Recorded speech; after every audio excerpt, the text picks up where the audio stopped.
new king of this motherfucker now, and it's right here, alright? I'm gonna fight your ass. You know what's the real fight? What's the real money fight? It's me.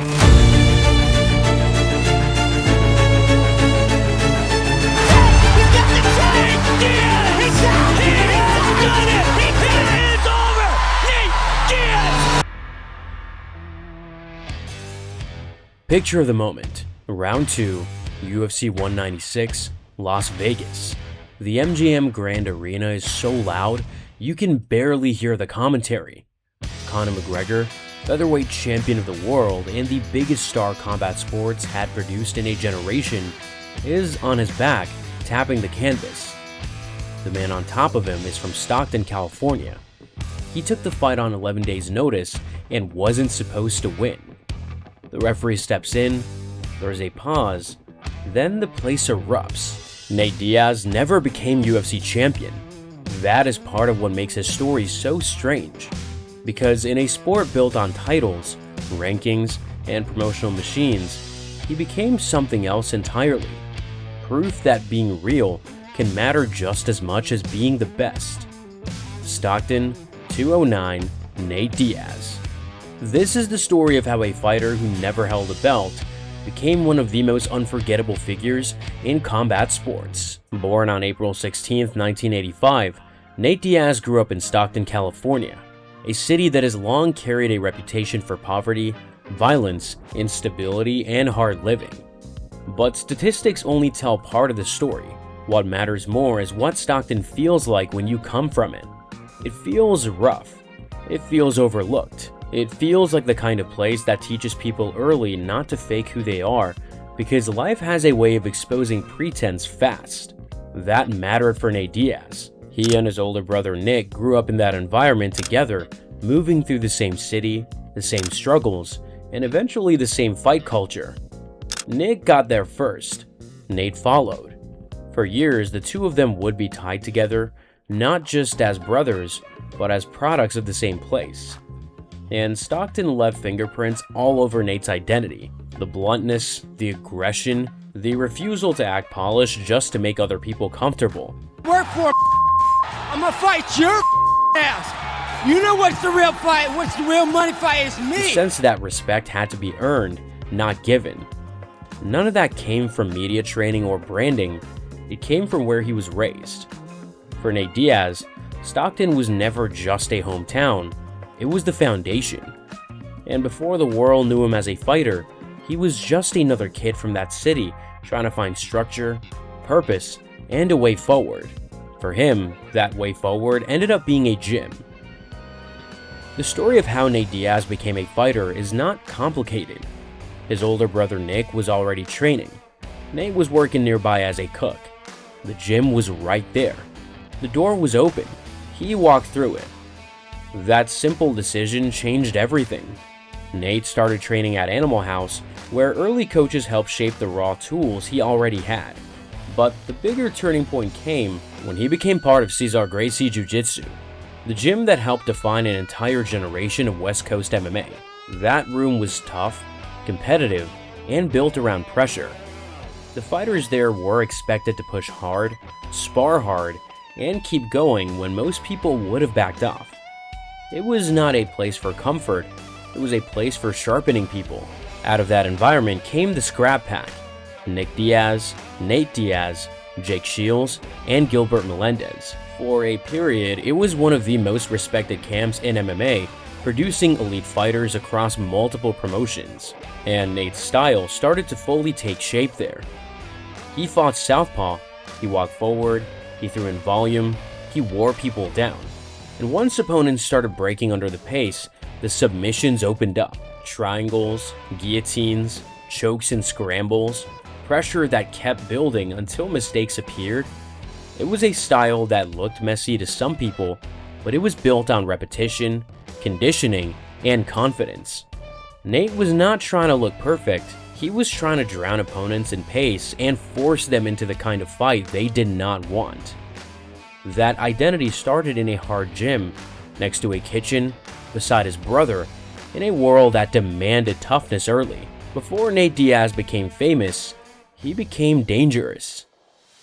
Before the superfights, before the pay-per-view records, and before the McGregor rivalry, Nate Diaz got his first real national platform on a reality show. In 2007, he appeared on Season 5 of The Ultimate Fighter, the UFC's talent pipeline for turning unknown prospects into recognizable names.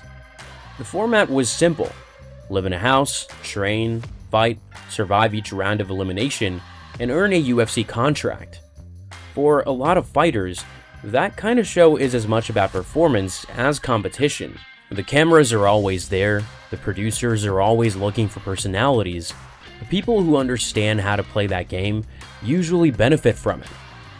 Nate Diaz did not play that game. He did not act polished, he did not try to sound diplomatic, he did not seem interested in fitting neatly into whatever role reality TV usually wants from its cast. He came across the same way he would for the rest of his career: blunt, moody, competitive, and completely uninterested in pretending to be anything else. That made him stand out. In a format built around people performing for attention, Nate felt like one of the few people who was not performing at all. And over time, that became part of the appeal. Fans did not just want to see a talented fighter, they saw someone who looked real in an environment that often didn't. Then, he backed it up. Diaz won Season 5 by beating Manny Gamborian in the finale and earned his UFC contract. But the show gave him more than that. It introduced the wider public to the personality that would define his entire career. Not a carefully built brand, not a media-trained image, just Nate Diaz being Nate Diaz. And somehow, that ended up being more memorable than anything a producer could have scripted. From 2007 through 2012, Nate Diaz built the kind of UFC record that made his identity as a fighter impossible to miss. The pattern showed up early. He pushed a hard pace, forced exchanges, and made fights uncomfortable. If opponents could not control him or slow him down, they usually ended up drowning in volume, pressure, and submission threats. Diaz was not the kind of fighter who needed one perfect moment. He was the kind who made the fight worse and worse until openings appeared. A lot of his early wins followed that script. He beat opponents with triangles, guillotines, and relentless pressure, turning scrambles into finishes and long exchanges into attrition. The grappling was a huge part of it, but so was the way he used his striking to wear people down first. By the time the submission came, it often felt less like a surprise and more like the natural result of everything that had built up before it. By 2012, the biggest win of his career came against Jim Miller, one of the toughest lightweights in the UFC. Diaz outworked him, submitted him with a guillotine in the second round, and made it clear that he was no longer just a dangerous action fighter. He was a real contender. Even his losses told you something important. When Diaz struggled, it was usually against opponents who could disrupt his rhythm with wrestling, control, or disciplined game planning. The blueprint was there. If a fighter could stop him from building pressure and drag the fight into a more controlled, tactical space, Diaz became much easier to manage. But if they stood with him too long, traded too freely, or let the pace become his pace, they were in trouble. That was the story of Nate Diaz's rise. Not domination in the traditional sense, and not the clean resume of a future all-time great. He had built a style that was dangerous, exhausting, and hard to survive if the fight unfolded on his own terms. And by the end of 2012, that had earned him what every contender is chasing: a UFC lightweight title shot. On December 8, 2012, Nate Diaz got a shot at the UFC lightweight title. Across from him was Benson Henderson, the champion, and one of the smartest, most disciplined fighters in the division. Diaz had earned the moment. He had fought through one of the toughest weight classes in the sport, beaten major names, and built real momentum. This was not a gift. This was the opportunity he had worked for. But once the fight started, it became clear that Henderson had the right style to shut him down. Diaz needed rhythm. He needed pressure. He needed the fight to settle into the kind of exchanges where his pace could start taking over. Henderson never let that happen. He mixed in takedowns, controlled the tempo, and kept forcing Diaz to reset before he could build anything. Put them right in harm's way from a Diaz. Nice takedown. Over 5 rounds, Diaz never looked comfortable. He could not establish his usual volume. He could not drag the fight into his kind of chaos. Henderson stayed composed, stayed disciplined, and broke up the fight every time Diaz tried to gain momentum. By the end, the result was clear. Unanimous decision. Henderson kept the belt. It was a tough loss, but also an important one. For the first time on the biggest possible stage, Nate Diaz had to run into the limits of his style. Against certain opponents, especially skilled wrestlers with discipline and control, his pressure could be neutralized before it ever became dangerous. The title slipped away, and after that, his career stopped looking like a straight climb towards a championship. It started becoming something messier, stranger, and in the long run, much more memorable. After the title loss, Nate Diaz's career stopped moving in a straight line. From 2013 to 2015, he was not just fighting opponents, he was fighting the UFC's system too. There were contract disputes, long absences, public frustration, and a growing sense that Diaz had no interest in playing the role the promotion usually wanted from its fighters. That tension became part of his identity. In a sport built on compliance, Diaz was difficult to manage. He did not seem interested in being the easy professional athlete who says the right things, accepts every booking, and helps keep the machine running smoothly. If he felt disrespected, he pushed back. If he did not like the terms, he sat out. If the business wanted cooperation, Diaz usually gave them resistance. There were also real low points. In 2013, the UFC suspended and fined him after he used a homophobic slur on social media. It was a serious mistake, and one that reminded people that being unfiltered is not always something admirable. Authenticity can make a fighter compelling, but it can also bring consequences when there is no filter at all. The instability continued. Diaz spent long stretches inactive, and when he finally returned in late 2014 against Rafael dos Anjos, he missed weight badly.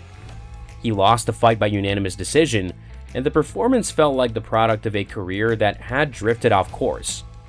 The sharp momentum he had built before the Henderson title fight was gone. From the outside, those years look frustrating and directionless, but they also reveal something important about Nate Diaz. He was never going to be a fighter the UFC could fully control. He would not move on command. He would not shape his career around convenience. And even when that hurt him, he seemed more comfortable with conflict than compromise. At the time, it looked like his career might be fading. Instead, it was drifting towards the moment that would change everything. On March 5th, 2016, everything changed. Conor McGregor was the biggest star in the sport, the featherweight champion, and one of the most magnetic fighters the UFC had ever seen. He was supposed to fight Rafael dos Anjos for the lightweight title, but when dos Anjos pulled out with an injury just 11 days before the event, the UFC needed a replacement. Nate Diaz said yes. He took the fight at welterweight on short notice against the most hyped fighter in MMA, in a spot where almost nobody expected him to win. On paper, it looked like the perfect setup for a McGregor showcase. Diaz had been inactive, McGregor had all the momentum in the world. Nate can only count to 5. Okay. The assumption was simple. Nate was there to fill the slot. Then the fight started. Early on, McGregor looked sharp. He landed clean, hurt Diaz, and seemed in control. For a moment, it looked like the script everyone expected was about to play out. But Diaz kept walking forward. As the fight went on, McGregor's pace started to fade. Diaz's didn't. If Nate's going to get hit by it, or if he's going to counter it effectively. The pressure built. The punches kept coming. The Stockton slap coming soon. the confidence shifted. Suddenly, the man who had accepted the fight on 11 days' notice was taking over against the biggest star in the sport. That uppercut is the he tagged got him with the good one there. He tagged him. He hurt him. He hurt him with Then came the finish. right hook. And another left. And again with the combination. Diaz hurt McGregor on the feet, forced a desperate shot, took his back, and locked in the rear naked choke. Now, that's it. He's got the choke. Nate Diaz. He's out. He has done it. Nate Diaz. McGregor tapped in the second round. Just like that, Nate Diaz had done what almost nobody thought he could do. He had beaten the most famous fighter in MMA at the height of his rise. And then came the line that made the moment unforgettable. "I'm not surprised." How's that feel? Hey, I'm not surprised. That win changed everything. It turned Diaz from a cult figure into a genuine mainstream star. More importantly, it proved that in a sport obsessed with champions, rankings, and carefully managed narratives, one of the most powerful things a fighter could be was impossible to fake. He was real.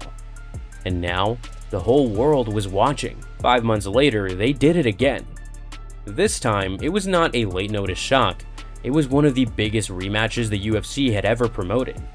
Nate Diaz and Conor McGregor had already given the sport one of its most unforgettable moments, and now the question was simple. Was the first fight a fluke, or had Nate really exposed something in the biggest star in MMA? The build-up was massive. The press conferences became events of their own. The rivalry spilled beyond the cage. By the time UFC 202 arrived in August 2016, the fight felt bigger than a title bout. It felt like a cultural event, built around two men who genuinely seemed to bring out the worst in each other. This time, McGregor adjusted. He fought with more discipline, managed his energy better, and made sure he built an early lead. He still landed hard. He still had moments where it looked like he might put Diaz away. Tag left. He hurt him with that. And over 5 rounds, that sharper approach made the difference. McGregor won by majority decision, but the result did not damage Nate Diaz. If anything, it made him bigger. The fight was close, violent, and memorable. Diaz kept pushing, kept surviving, and kept forcing McGregor into another exhausting war. Even in defeat, he proved the first fight had not been luck. He had dragged the biggest star in the sport into deep water twice, and across those 2 fights, he became something more than just a contender or a fan favorite. He became an event. That was the real shift. After UFC 202, Nate Diaz was no longer defined by rankings or title paths. He had entered a different category, where the fight itself mattered because he was in it. In a sport built on belts, Nate Diaz had become one of the few fighters who could make the whole sport stop and pay attention without one. On November 2nd, 2019, Nate Diaz walked into Madison Square Garden for one of the strangest big fights of his career.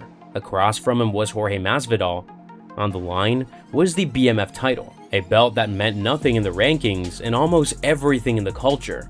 It was not about becoming champion, it was about image, attitude, and the idea that these were 2 of the most real fighters in the sport meeting on the biggest possible stage. It felt perfect for Nate Diaz. The week leading into the fight was chaotic, even by his standards. An atypical drug test finding nearly took him off the card, and Diaz immediately went public, blasting the process and threatening to withdraw. The issue was later traced to a contaminated supplement, and the fight stayed on. Then came the fight itself.